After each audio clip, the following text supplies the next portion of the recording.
Welcome back to the 17 News at Noon podcast, where we share your news on your schedule. Working in the spirit of the Golden Empire, this is 17 News at Noon. Good afternoon, and thanks for joining us for 17 News at Noon. I'm Nicole Gitsky. We begin with winter weather impacting the Golden Empire, and it's causing major delays. Interstate 5 at the base of the Grapevine. The traffic is being diverted off the southbound side back onto the northbound side. That's because of snowy weather that created icy conditions. California Highway Patrol closed the highway around 4 this morning. CHP says around 10:30 this morning it was snowing again, but has since stopped. CHP says they will begin escorting traffic soon, possibly within the next 30 minutes. And Highway 58 in the area of Tower Line Road in Tehachapi is still closed in both directions due to snow and ice, according to the CHP. With I-5 also closed, the only available alternative route for those heading south out of Kern County is westbound Highway 166, according to Caltrans. It is unknown when the roadway will reopen. And 17's Maddie Jansen has been enjoying the snow this morning from Tehachapi, and she joins us live now with a look at the winter wonderland. Maddie? Hi, Nicole. Yeah, I'm glad you've warmed up a bit from the Grapevine, but we have not warmed up very much here in Tehachapi. In fact, right now we've got snow coming down once again. It has been kind of stopping and starting all morning, although the heaviest stuff definitely happened overnight. These are, pretty minimal snowflakes compared to what we were seeing. We got a couple inches, between 4 and 6 inches, but it's plenty. Another issue is it's really cold. We're not going to get much melt off, according to Kevin. It's been hovering right around 30 degrees. For most of the day, and that's about where Kevin says we're going to stick today. But it's been a lot of fun. All right, Maddie, quick question. Even though the kids are learning at home, is this counted as a snow day? I wish. We go to school in Bakersfield. Unfortunately, no. I think a lot of the Tehachapi schools are on snow day schedules, however, because they do have staff that need to get to the school, and they can't. But for our Bakersfield schools, we're still in school, but we're sledding in between our Zoom sessions today, having a good time. Thanks for that, Maddie. And we also have boots on the ground in Lake Isabella. 17's Gilbert Bernal joins us from the Kern Valley Plaza. Gilbert, what has it been like out there? Good afternoon, Nicole. Yeah, I've been out here just enjoying the snow all morning. It lightened up earlier. It's coming down now.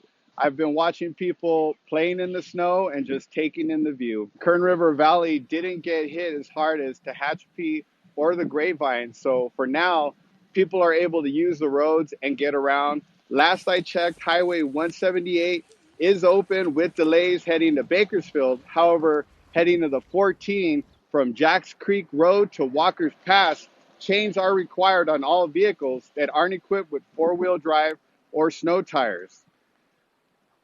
And garbage pickup is changing amid the snowfall. Thomas Refuse sent out a notification to customers in Paula's Ranches, Calgary Track, Rembach, Upper Bodfish, and Rocky Road areas will not have their trash picked up. The refuse service company says that the storm is creating unsafe weather conditions, and their employees are their number one priority. But for now, we'll send it over back to you. That may all change coming up. Now to the latest on the coronavirus pandemic here in Kern County.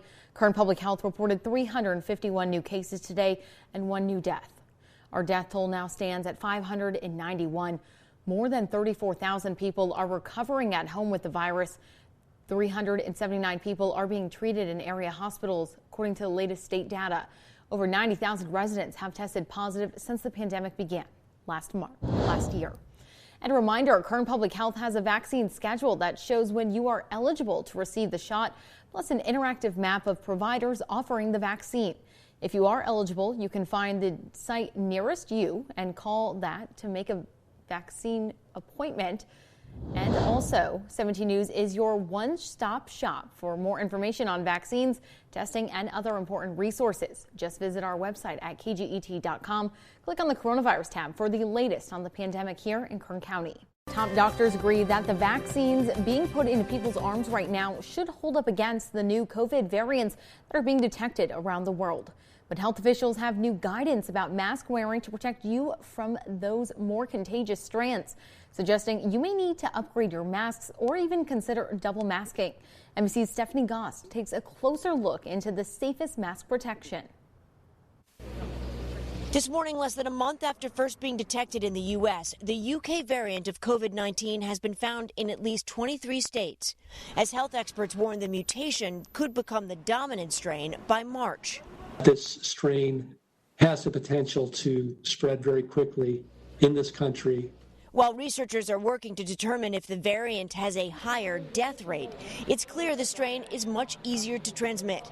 To prevent a more disastrous surge, doctors say it's time to double down on mask wearing. This is not something to wait on. We should be getting higher quality masks, and people should be wearing higher quality masks more or less right away. While N95 masks are still the gold standard, blocking 95% of particles, they may be harder to find and should be reserved for healthcare workers. Experts now say the next best thing may be double masking.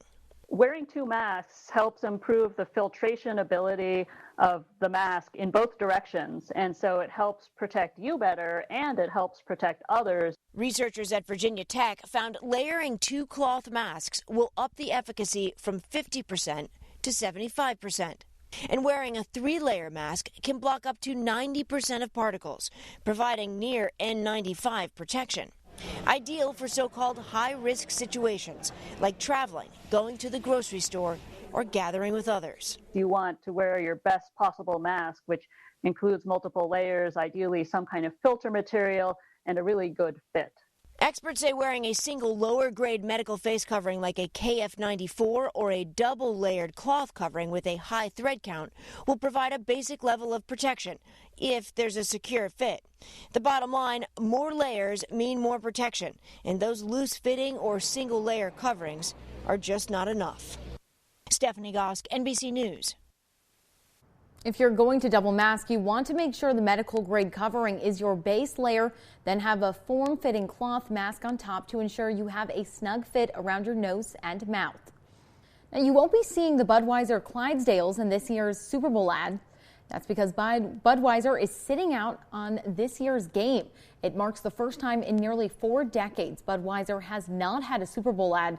Some of the money the brand would have spent will instead go to the Ad Council and COVID Collaborative Vaccine Education Initiative. However, other Anheuser-Busch brands like Bud Light Seltzer, and Michelob Ultra will have a collective 4 minutes of advertising during the game. And Chick-fil-A is offering up a grilled version of a spicy favorite. The Grilled Spicy Chicken Deluxe Sandwich is available for a limited time at participating restaurants nationwide today. The sandwich delivers the familiar kick of current Chick-fil-A spicy offerings, but in a grilled option. The filet is marinated in spicy seasoning and served on a toasted multigrain brioche bun. It's topped with Colby Jack cheese, lettuce, and tomato. The sandwich debuts with its own cool and creamy cilantro lime sauce, which is also available for a limited time. We're taking another look at I-5 at the Grapevine, where CHP is escorting traffic. And traffic is being diverted off of the southbound side onto the northbound side. That's because of snowy weather conditions that created those icy conditions out there. Now, California Highway Patrol closed the highway around 4 this morning. CHP says that around 10:30 this morning, it started snowing again, but has since stopped. CHP right now is escorting traffic through the Grapevine at this time. So if you're looking to get to LA, this is the time. And finally, here at noon, a local 14-year-old boy is getting help from the community in his battle against cancer. 14-year-old Javon Crompton was diagnosed with leukemia in 2019. Doctors told him that a blood stem cell donation could treat his cancer. He just needs to find someone that's a genetic match. The City of Hope Hospital has a program called Be the Match that connects donors to patients with a blood cancer or disease. This weekend, representatives came out to Southwest Bakersfield to swab dozens of people looking for a match for Crompton or another patient. I didn't think this many people would come out, so it's really great that we can find matches for other people as well. And me, if there is a match. You can still sign up to help the Crompton family and other patients in need of donations. Just text Team Chocolate Vaughn to 61474. Working in the spirit of the Golden Empire, this is 17 News at Noon. The 17 News at Noon podcast is a production of KGET and Nexstar Media Group. For more on all of the headlines in today's show, head to KGET.com.